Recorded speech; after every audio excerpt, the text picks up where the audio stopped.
Here in prayer. Our speaker for this session is known for his steadfast devotion and uplifting guidance.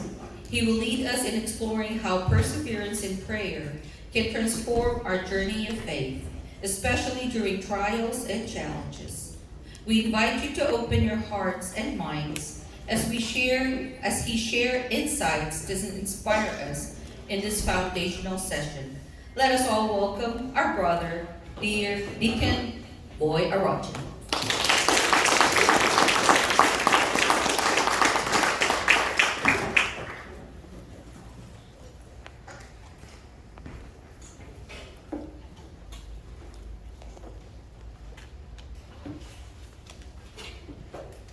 Good morning, everyone. Good morning. And welcome to our Mid-South ECO Conference, sponsored by the Missionaries Families of Christ.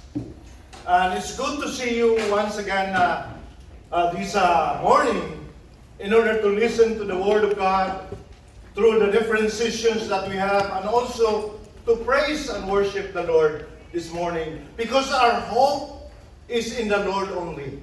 Amen? Amen. So thank you for inviting me on this conference as one of the speakers. And you notice that as what Brother Ruby said, our theme for this conference is taken from the book of Romans, chapter 12, verse 12, which says, "Rejoice in hope, endure in affliction, persevere in prayer." So brothers and sisters, if you still remember, last May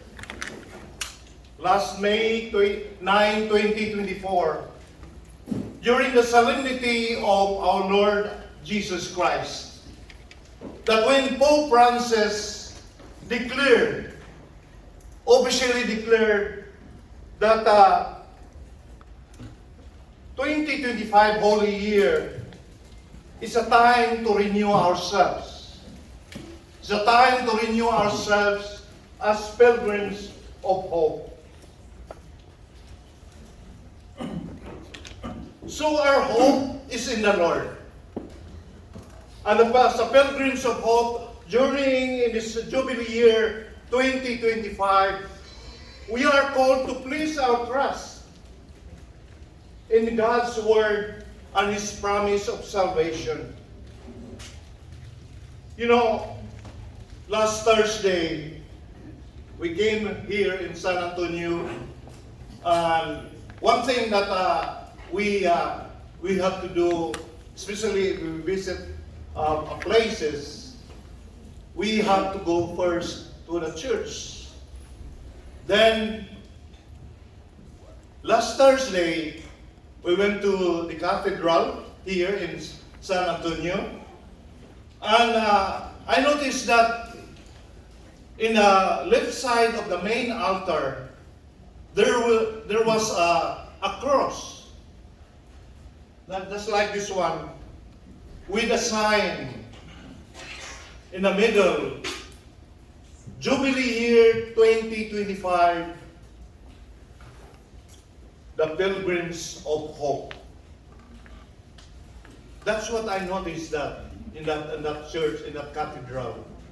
And as I reflect on that message of the Lord, it shows that our hope is in the Lord only.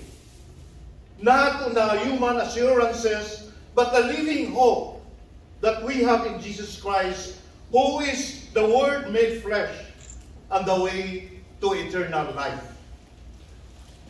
Last year, the Catholic Church prepared for the Jubilee Year of Hope by dedicating it as a year of prayer. So as a pilgrims, we are on a prayerful journey in the Lord. So that's why in our session today, let us focus on persevering in prayer as the foundation of a hope-filled life. in the book of Psalm chapter 39 verse 8. What then can I hope for, Lord? I put my hope in you. My dear friends, as a pilgrims of hope, we are called to value prayer as an essential means of sustaining and nurturing our journey with God. Because prayer is essential or central to our Christian life, because it is the primary way that we can communicate with God and in our relationship with Him. In other words, prayer is the key to unlock and to enter into a personal relationship with God, to experience His power and His presence in our lives. But the big question is, why do we pray? Why do we pray? Yes, God knows our whole being.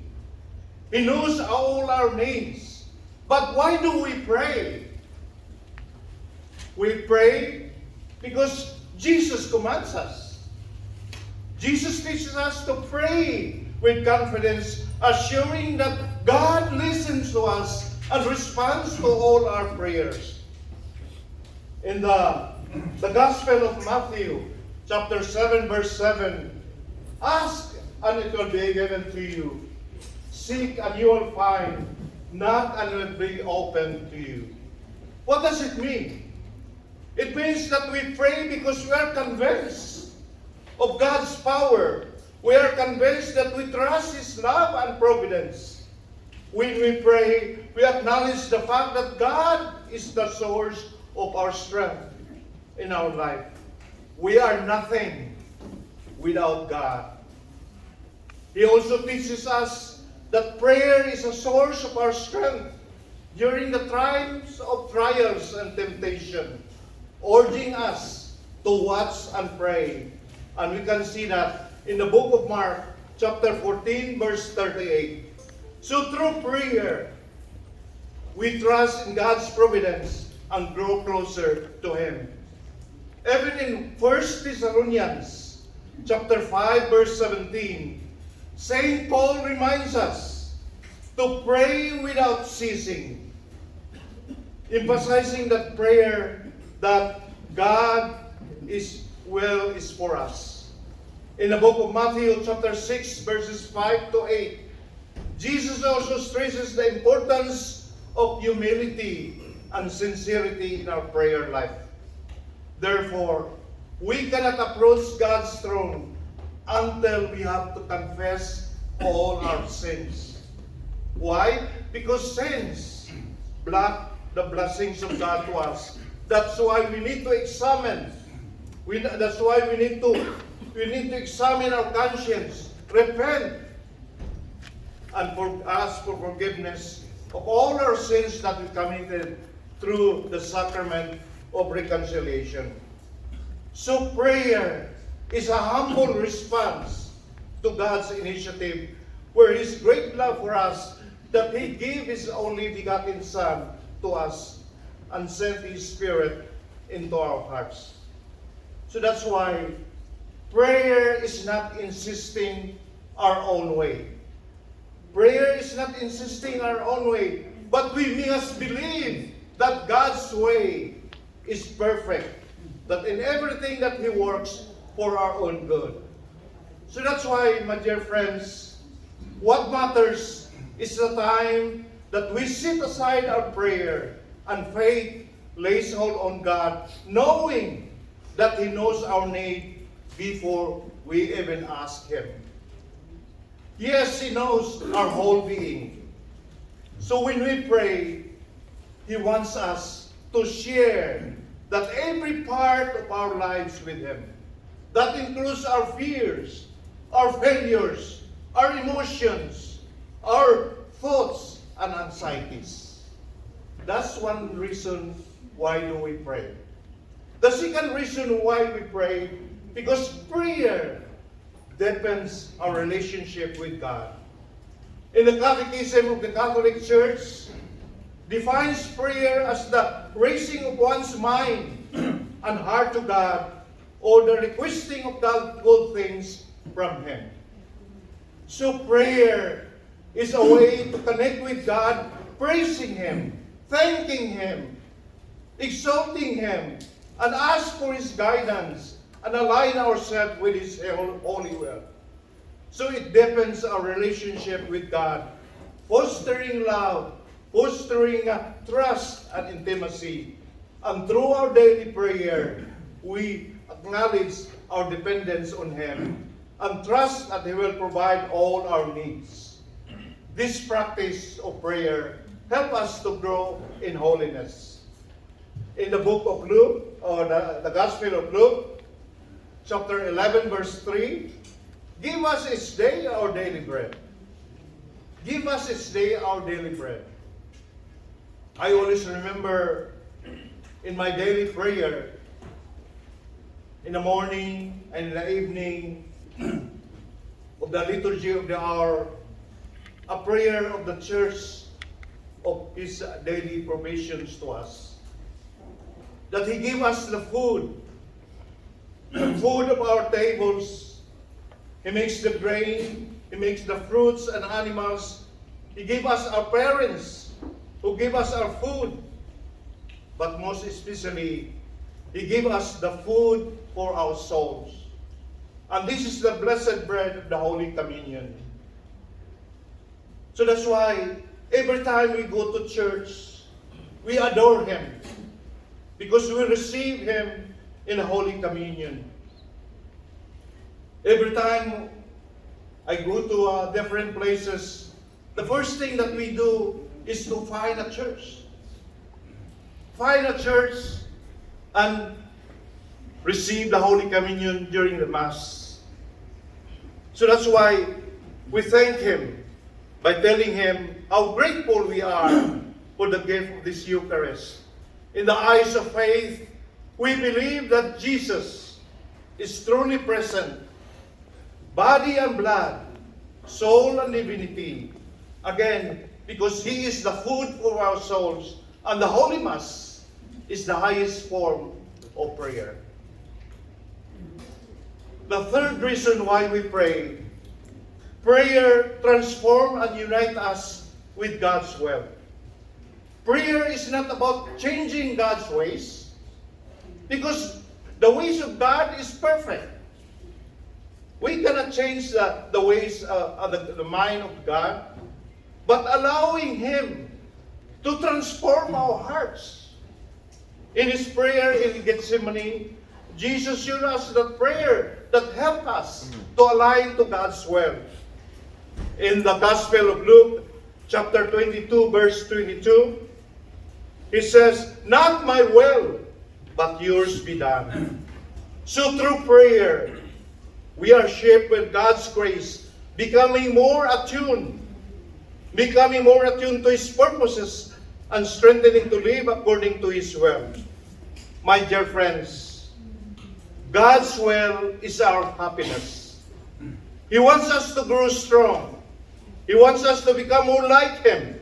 He wants us to imitate Him, His ways, His actions, His teachings, and His examples. So that's why Jesus teaches us to approach God as our Father, full of trust and confidence, knowing that God will always do for us whatever is in the best interest for us.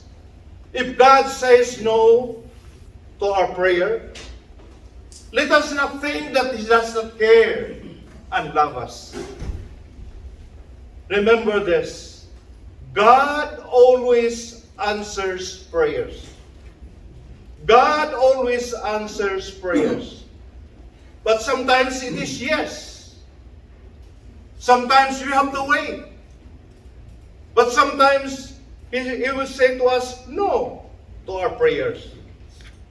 But if God says no to our prayers, let us not think that He does not care and love for us. But when the prayers are not answered the way we want them, then maybe the things for which we are praying are not God's will. So when we pray when our prayers seem unanswered, don't be discouraged. Continue to pray. Maybe God is protecting us.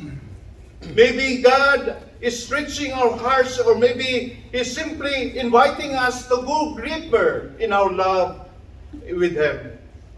On the other hand, prayer is not a list of our desires.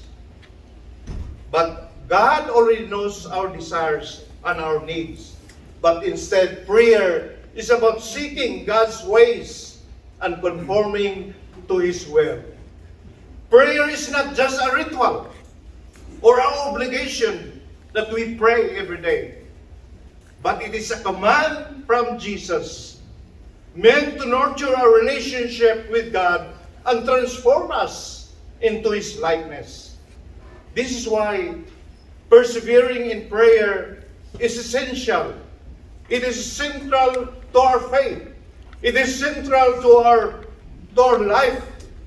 It is central to our community here in AFC and also in our church. So prayer is essential. Prayer is talking about with God and listening that His still small voice. In other words, prayer is always a two-way communication. We talk to God, He listens. God talks to us, we should listen as well. So listening to God in prayer will give us a deeper insight into the person of Jesus Christ. And it starts with our own heart. It starts with our own heart. If you look at the word heart, it's A-A-R-T. That's the word heart. What are the letters between H and T?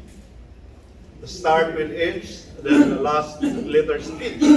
Is it that E-A-R? Ear. Ear. So it means listening. You need to listen to the Lord. We need to listen to the Lord. So we need to open our hearts to God so that we can listen to Him in our prayers. And one way of listening to God is through silence. Silence. Because silence is understanding when God says nothing at all. We must understand the language of silence, the language of God.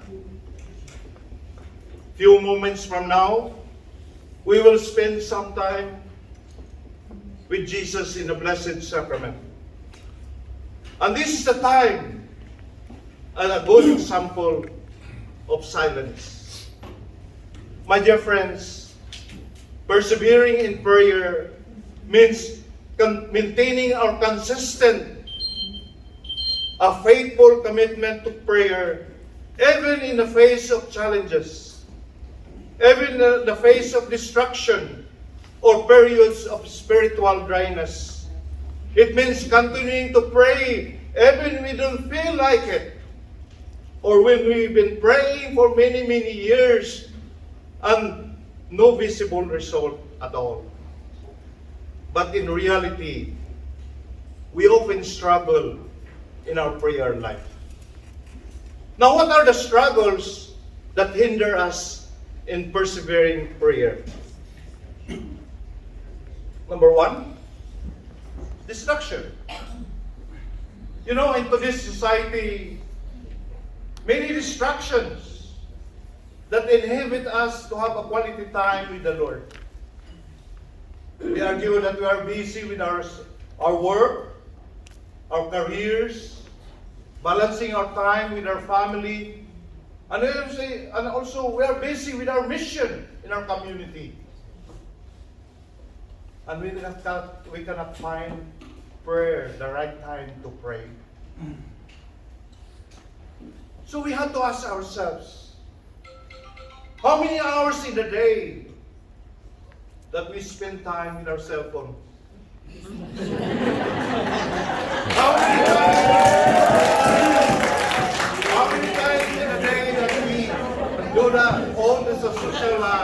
the Facebook, YouTube, TikTok, and many others. But we don't have time to pray. My dear friends, the problem is not about our time, but our attitude toward our relationship with God. But if you consider prayer important enough, we must find time to pray. So that's why in Catechism of the Catholic Church, number 2729, the habitual difficulty in prayer is distraction. And it can affect the words and their meaning in vocal prayer. It can concern more profoundly him to whom we are praying in vocal prayer, contemplative prayer. So that's one of the hindrances or the struggles that hinder us in persevering in prayer. The second reason that hinder us in persevering in prayer is discouragement. Discouragement. What is discouragement? Discouragement is a temptation common to all of us. All of us experience this, the struggle, discouragement. Sometimes we get discouraged in waiting for the Lord to answer our prayers, all the unanswered prayers, all the failures. In dealing it with, sometimes we need a tenderness, and oftentimes we need toughness. But either way, discouragement is not tolerated, but we should overcome it. In the Gospel of John, chapter 14, verse 11, Jesus said, "Let not your hearts be troubled. Believe in God. Believe in me." So it means that Jesus doesn't want us to be discouraged. In fact, He commands us not to be. Let us not allow our hearts be rolled by our feeling, by what we see. But let our hearts be rolled by God's promises. When we find ourselves in a state of discouragement, we should turn ourselves into prayer. We should pour out our hearts to the Lord, expressing all our doubts, expressing all our fears and uncertainties. We should ask for His guidance. We should ask for that allow our hearts not to be ruled what we see and feel. And we should remember that even in the moments of our darkness, the light of God, a light of God's love is shining and waiting for us to turn towards it. You know, this week, last Monday, my wife and I were watching a movie, Triumph of the Heart. I think most of these are from Dallas, our brothers and sisters from Dallas, watched this movie, The Triumph of the Heart. And this is a very inspirational movie for me, because this film is about the story of Saint Maximilian Kolbe, a Catholic priest who volunteered in starving to death along with his fellow prisoners. And this movie shows Kolbe's deep meditation and prayer life in order to prepare him to face his own suffering and care for others in the darkness circumstances, making his life a reflection of God's love. In fact, there's a famous saying of Saint Maximilian Kolbe, "Indifference is the poison of the age." It means that we lack of care and concern for others, and it results to a destructive force in the modern society. So Kolbe's own action, when he volunteered to die in place of a stranger, served as an example of selfless love. He continued to pray, even he is in the prison, and believe in God. And he didn't discourage, even at the point of his death. So that's one way that we cannot be to avoid the discouragement. To continue to pray in the Lord, even in the darkest moments of our life. The next struggle that we encountered is drowsy spirit. Drowsy spirit. Sleeping. But what is drowsy spirit? Lazy. Sleeping. Spiritually sleeping. In the Catechism of the Catholic Church, number 2733, another temptation to which presumption opens the gate is acedia. Another name of drowsy spirit is acedia. One spiritual writers said, to understand this form of depression is to lack of ascetical practice, decreasing vigilance and carelessness of the heart. The spirit indeed is willing, but the flesh is weak. What do you mean by acedia? Acedia or drowsy spirit is derived from the ancient Greek, which means akidia, meaning lack of care. And the purpose of acedia is to prevent us to be becoming fully alive with Christ by communing with God through our prayer.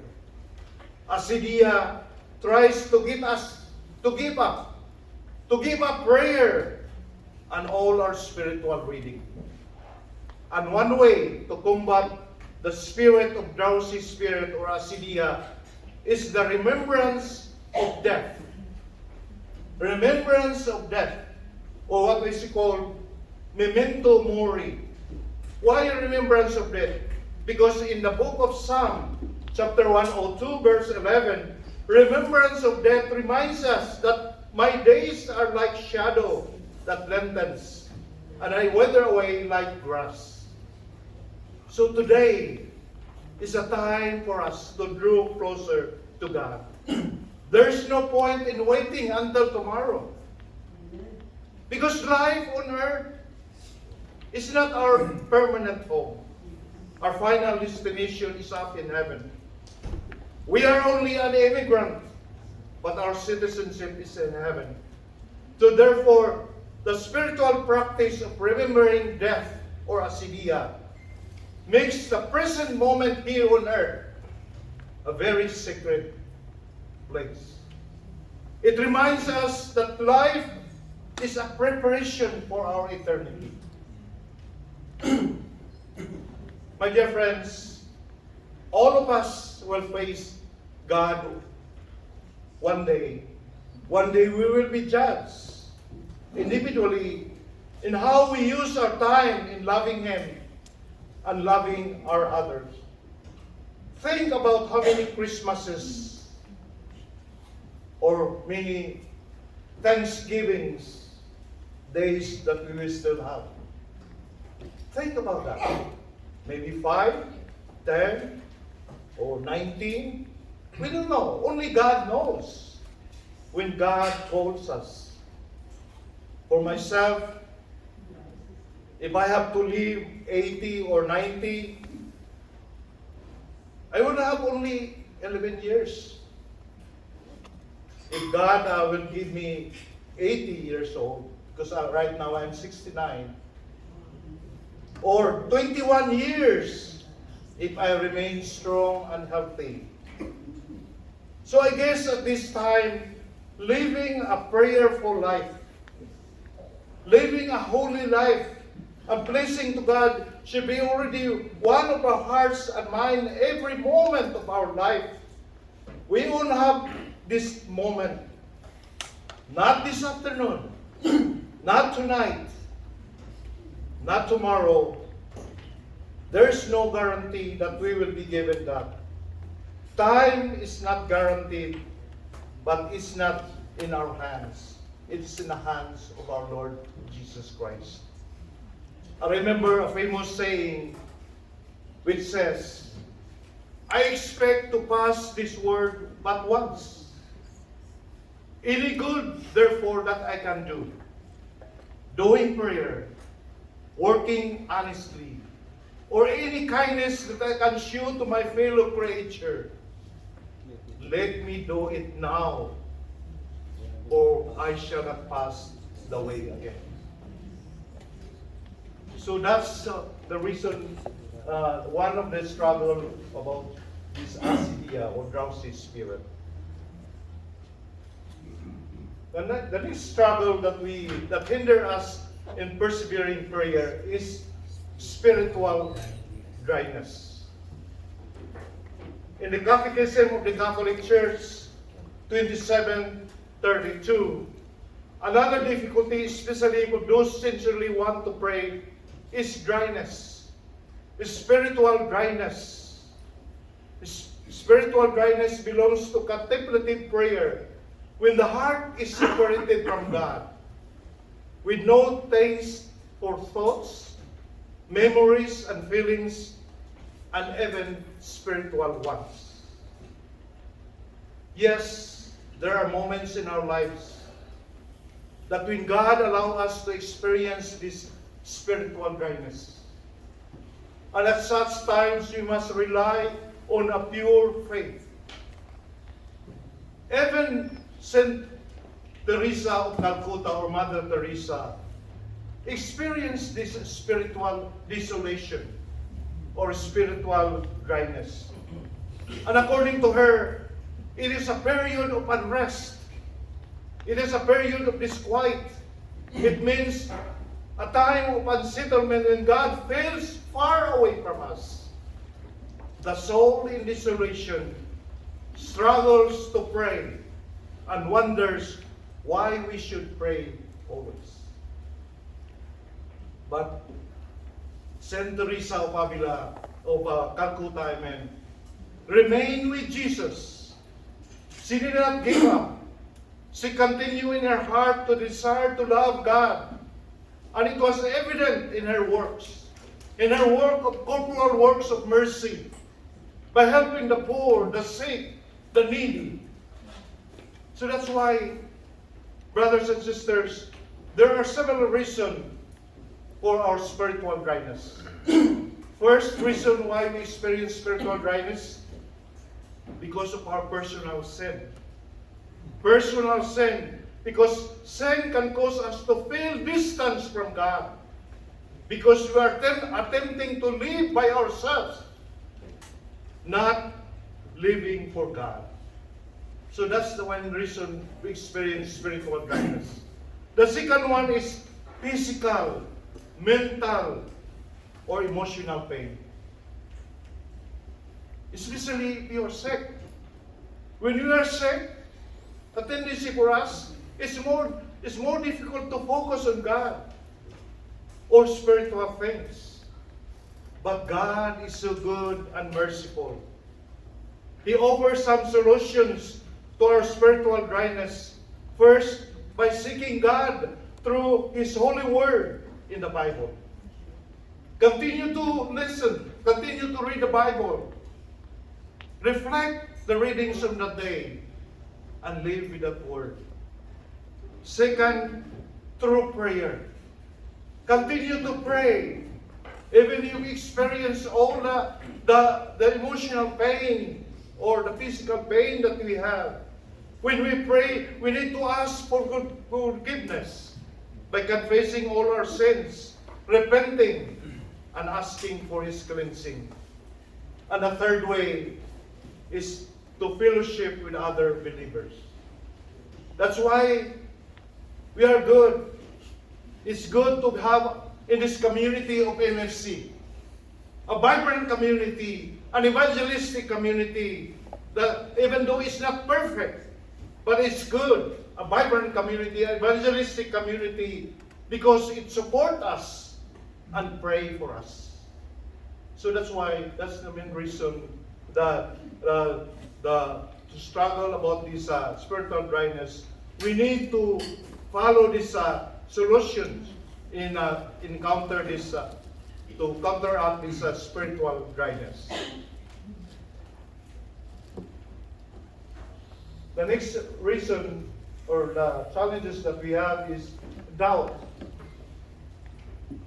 In the book of John, or the Gospel of John, 20:29, Jesus said to him, "Have you come to believe because you have seen me?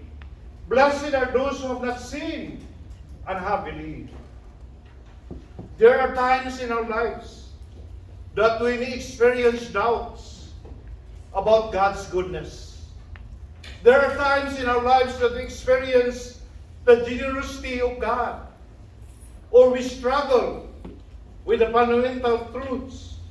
There are times in our life that we are struggling in believing that church moral teachings. Doubt can trouble our consciences and may arise from intellectual pride or to be triggered by personal trials and difficulties of life. In the Catechism of the Catholic Church, number 2088, distinguishes between voluntary and involuntary doubts. What is voluntary doubt? Voluntary doubt about a faith disregard or refuses to hold us through what God has revealed to us, and the church proposes for belief. While involuntary doubt refers to hesitation in believing, difficulty in overcoming objection connected with the faith, or also anxiety aroused by its obscurity. My dear friends, voluntary doubt is very dangerous. Why? Do you know why it's very dangerous, voluntary doubt? Because it is a violation of the first commandment. What is the first commandment? You shall have no other gods before me. It tells us that we put God first, our first priority. So voluntary doubt is a sin. Remember this. Voluntary doubt is a sin against faith. It's a sin against faith. While involuntary doubt, on the other hand, can be unwanted, and this trial of faith needs to face calmly. But how do we do that? We must not lose confidence that God is always with us, even if we do not feel His presence sometimes. And this is a mature faith, believing we're not seeing or believing. We must not succumb to the temptation to lose our faith, to lose trust in His love and goodness. To be steadfast in faith, especially during the dark times of trial, is also a way to holiness. So in all of these difficulties and challenges in prayer, we need to persevere. It is essential in prayer, urging us not to grow weary. We need someone who can put our pillar strength when temptation comes to us, when we let go of prayer. So that's why we need to learn from Jesus, our only hope, how He deepens His relationship with His Father in heaven. Remember this, my dear brothers and sisters. Never underestimate the power of prayer. Never underestimate the power of prayer. There are times when we pray, and God doesn't answer our prayer, but it doesn't mean that He's not helping us. So never give up. Never give up in doing prayer. This is what we need in our personal life. This is what we need in our community here in AFC in order to flourish. So wake up, my dear brothers and sisters. It's never too late. Everything is going us to be okay. Never underestimate the power of prayers. Most importantly, never underestimate God. Amen. My dear friends, persevering in prayer forms to be like Christ. We can respond to the hard challenges of the gospel through constant prayer and dialogue with God. Our committed of the gospel through constant prayer and dialogue with God allows our heart to be transformed also like Him. With a kind of posture, with a kind of attitude, we now have the ability to do the will of the Father, submitting our will to His holy will. So let us learn to pray the way Jesus prayed. Prayer is fully revealed and realized in Jesus. Jesus also learned to be consistent like Christ, Allah, with God. Jesus learned to pray with His mother and words and rhythms of the prayer of these people. Then He has consistently prayed. The gospel shows us Jesus in prayer. We see Him in the gospel. Drew apart to pray in the mountain, in the solitude, even at night. He prays before the decisive moments of His mission or that of His apostles. All of His prayer of His life is about prayer because He is in a constant communion of love with His Father. So prayer is the simple reality of a child coming into the presence of his Father. Just like our child asking something from us, parents. If it is good for our child, naturally we give him or her. It is the same only also if you ask God in our prayers. Definitely He will answer us in His time, in His ways. And we are delighted in Father's love, just like the little children. So that's why consistency in prayer anchors us with God, removing distraction and keeping us attuned to His presence. It also combats the drowsy spirit by nurturing discipline, renewing our energy, and sharpening our awareness of His guidance. Being consistent in prayer means setting aside specific times to pray. For example, in the morning when you wake up, or in the evening before going to bed, to commune with God, even when it feels busy or when we were overwhelmed. It could be as simple as starting and ending the day with heartfelt prayer, ensuring that you are spiritually anchored and alert. Prayer is crucial in my life, to my personal life as a Catholic. It puts me in a proper posture before God. It means to me that I need to live in a total dependence with God, a dependence marked by my own prayer. I remember there are times in my life in the past before I became a deacon, I was not consistent in my prayer. I was not consistent. There are times when I pray, I don't pray in my heart. But instead, my heart and mind may wandering in many directions when I pray. But then I realized that persistent prayer is more of focusing my heart and mind to Him and feel the presence of God into my life.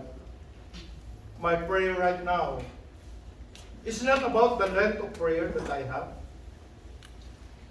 but it's about maintaining an attitude in faith and trust in God's power and submission to His holy will and timing. So prayer keeps me trusting God for everything, and it opens the way for the work of the Holy Spirit in order to transform me into the image of God. Even in my relationship with God, even in my relationship with others, even when I prepare a homily or before I do the sacraments in the church, I always ask for the power of the Holy Spirit. I serve Him as a church, as a deacon, persistent, pace of especially when I trust in the Lord. Even in the midst of my difficulties and trials and difficulties and challenges of life, I call on God in my prayer. I remember 1 year before my ordination, I was rushed to the emergency room in one of the hospitals in Dallas.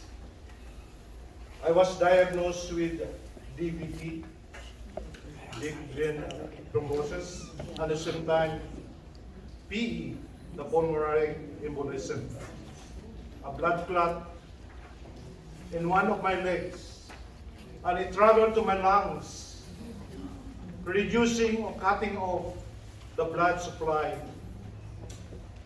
And it so happened, it's a blessing, that the size of the clot stay on one of the veins or one of the tube going to the heart.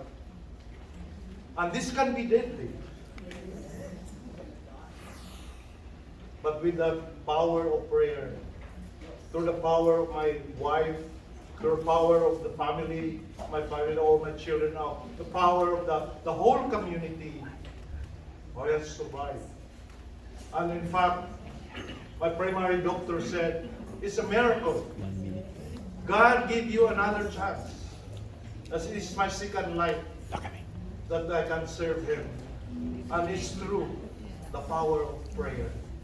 That's why when I pray, I always say in my prayer, Jesus, I trust in you. Amen. Amen.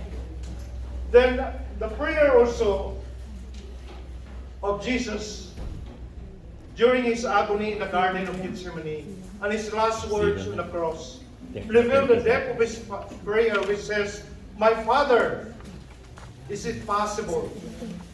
Let the cup for this nevertheless, not as my will, but as your will. It shows that he's committed to maintaining a relationship with his Father. He surrendered to his Father's will, accepting the path that led to his crucifixion and death. In the Calvary, amidst of his pain and suffering, he still continued to pray, even in his final breath. Jesus prayed, Father, into your hands I commit my spirit. Being committed in prayer, help us to remove our doubt by grounding us into God's promises. So when we pray like Jesus, consistent and committed, hope abounds in our lives. So that's why our theme for this year, conference, our hope does not disappoint, because the love of God has been poured out into our hearts from the Holy Spirit that has given to us. So at this point, my dear brothers and sisters, I would like to call a brother in our community. He's not only a brother in my heart, or a brother in Christ to me, but he is close to my heart. Being a compadre, a father of my son-in-law, he will share with us how we persevere in prayer despite of the trials and challenges of life. Brothers and sisters, please welcome Brother Jeff Esteban. Okay.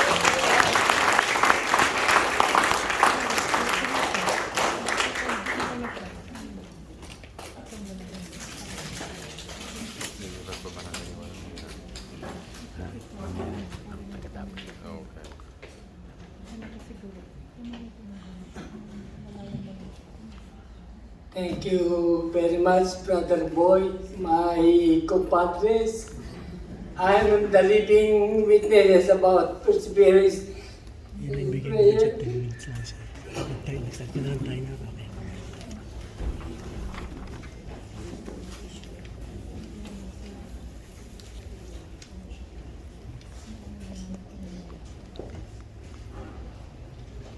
Tito Boots give me a chance to give the sharing about this one for 10 minutes, but the truth is 3 days is sharing. Because 2 days is crying and 1 day is sharing. Thank you. About the witnesses of the persevering prayer is what will happen to me. Oh, excuse me. 10 minutes is over, but before I proceed, I would like to introduce myself. I'm Jeff Esteban, and my wife is Kate Esteban. She is here. We are MFC Kids National Coordinator. So, supposed to be this sharing is, I would like to share this one in New York, Albany, when Tito Betis invited to us to go there, but we are busy to the MFC kids over there.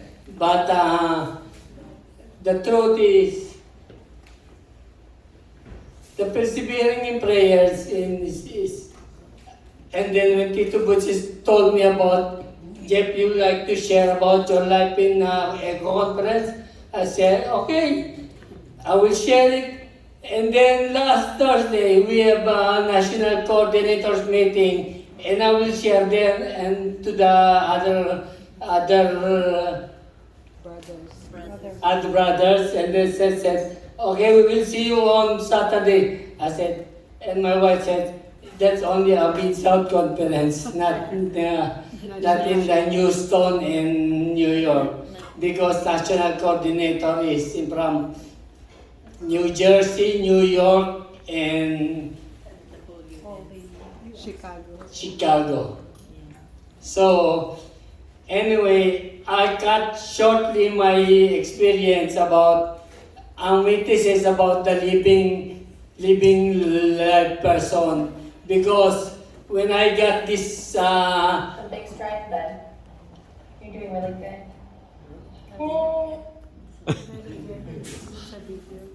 oh, this is my picture, but I don't remember that.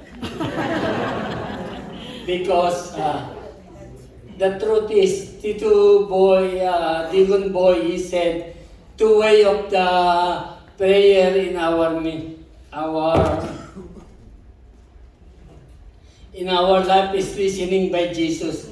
That is true, because I am the witness of living. I'm supposed to be, I'm not here anymore because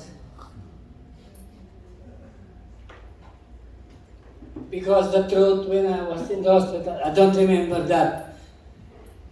The truth is, 3 doctors will operate my head. The number 1 in doctors in the US will operate my head, and he said,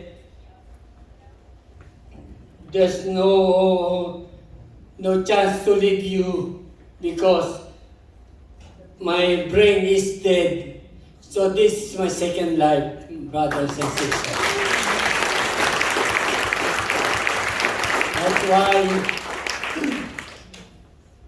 I'm always praying, persevering prayer of my brothers and sisters in Dallas. Thank you very much for helping me, especially when Joel Mendoza is over here.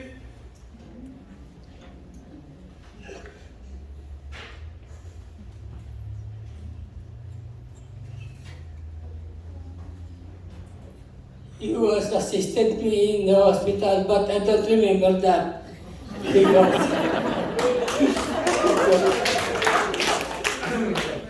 That's why, if you have English spoken in your side, please translate because the doctor took my brain in here. My English portion is took away and the other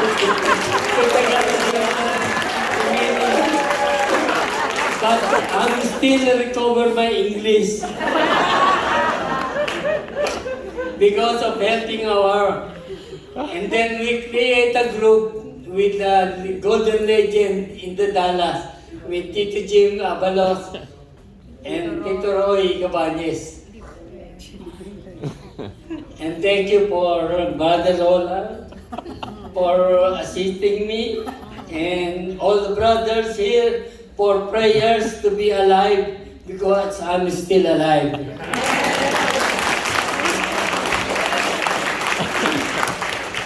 I'm just a witness. I'm living because when Tito Bempet invited me in the Albany in New York in conference, I was supposed to be in Manila in May, but my personal doctor said, don't go fly because the assistant You're not clear to fly. he's not clear to fly. And I said, why I'm not flying? And then when the conference in Albany, New York is held, I was dying there. I'm going to the New York because if I'm dead in an airplane, I'm dead. Because supposed to be if I'm dead last January when the doctor says I have no successful in my head, supposed to be I'm dead. But I said to myself, if I'm dead, I'm dead. But I'm going to New York to go to the conference. No matter what happens, if I'm dead or not.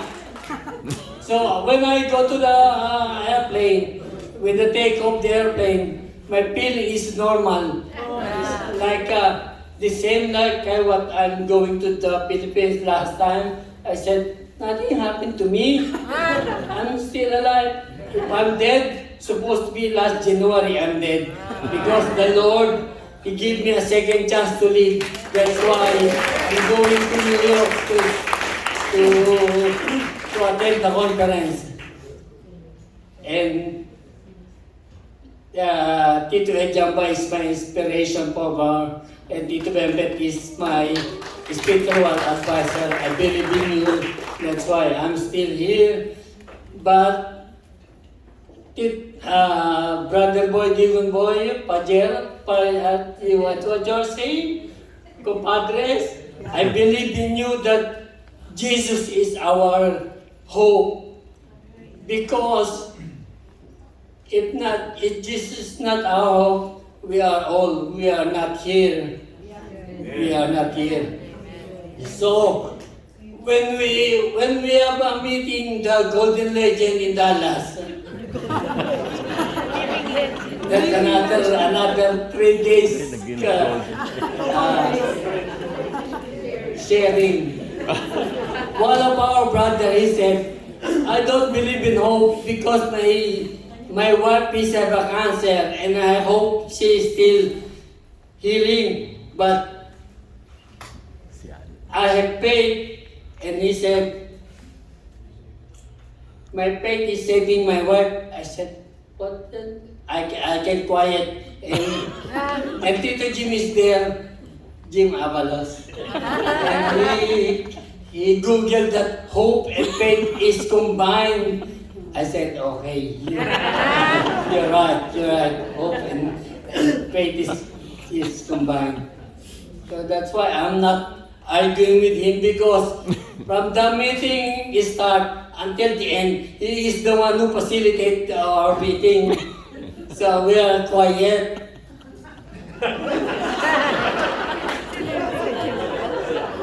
So I don't mention his name because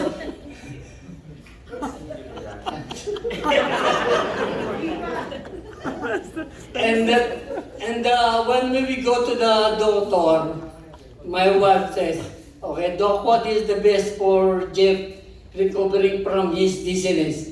I said, the doctor said, I don't care, I finished his said to treatment. I said, okay.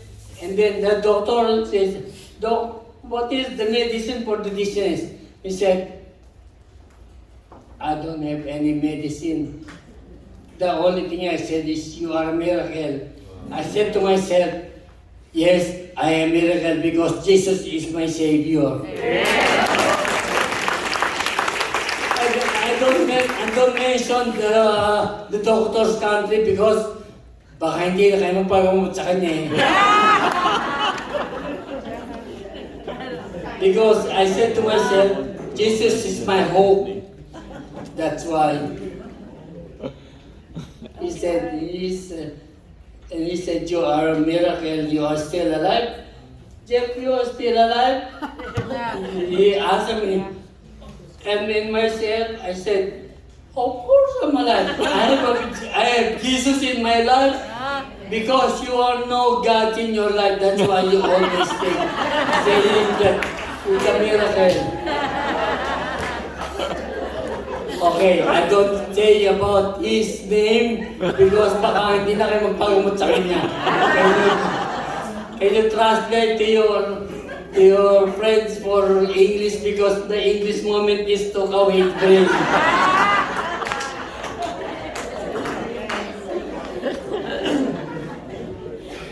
Conclusion. And thank you for all my brothers and sisters to pray for me, to give me hope. But I'm still, like what Tito Boy says, when you say a prayer to Jesus, don't think immediately that he listened to you and listen to him because I'm praying about what we call the inept. Ano ba sa English yung inept? Impatient. Impatient, okay. Because when I go to my house, I said, Lord Jesus, tanggalin mo po ang inip at lungkot sa aking puso at palitan mo ito ng kagalangan. I will feel that. But the thing is, the dizziness is not yet removed. But Deacon Boy, Brother Boy, tell the truth that his time is coming, not your time. But prayer is to believe in prayer. Hope is, Jesus is our hope. Don't lose hope for Jesus. Mahawa pa sana ito, kaya lang hanggang alas 4 lang tayo dito eh. Thank you very much.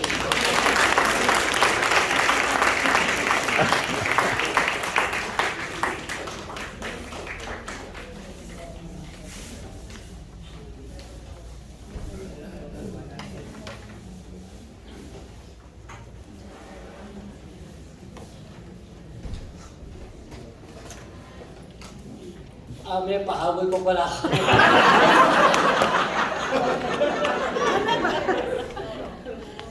That's why Tito would give me a 10 minutes because he think that I'm standing here for 10 minutes, but now the Lord give me forever standing here. I'm not yet tired because when I'm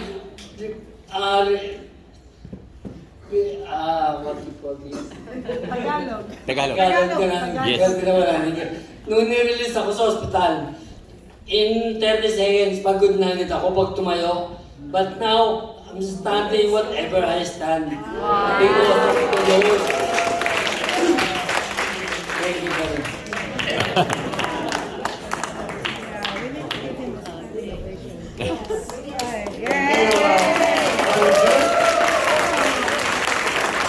You are the living example of persevering in prayer.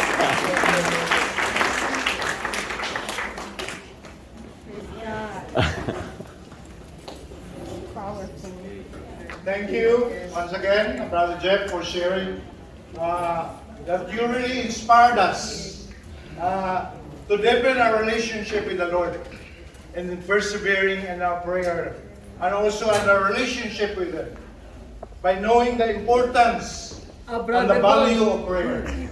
Meron pa ako siya, sir. Kaya na 10 minutes lang ang binigay sa akin eh. Sige na.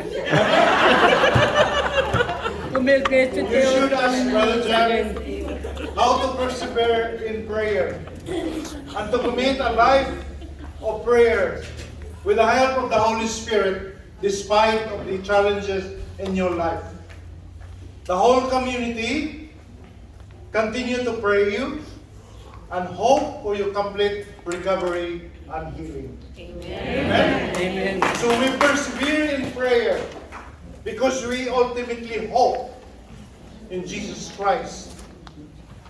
Hope is not a temporal life here, but what is eternal is up in heaven. Perseverance in prayer is essential for us Catholics as it fosters a profound hope in Christ. Through steadfast prayer, believers can navigate the life's trials. That's what you experience. Supported by the whole community, supported and empowered by the Holy Spirit, ultimately growing in our relationship with God. So with God, we need to persevere in prayer. Prayer is our communication with God and it releases our relationship with Him. This is why we pray without ceasing. Prayer forms us to be like Christ. So, my dear brothers and sisters, may our Lord or Our Lady of Guadalupe, the star of the new evangelization, guide us to her Son, Jesus Christ, our only hope, so that together we will continue walking and united with Christ as a good and faithful pilgrims of hope. Amen? Amen. God be praised.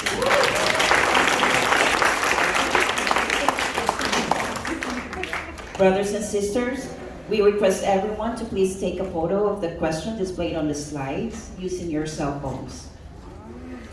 Answer this question for your reflective prayer time at the sanctuary.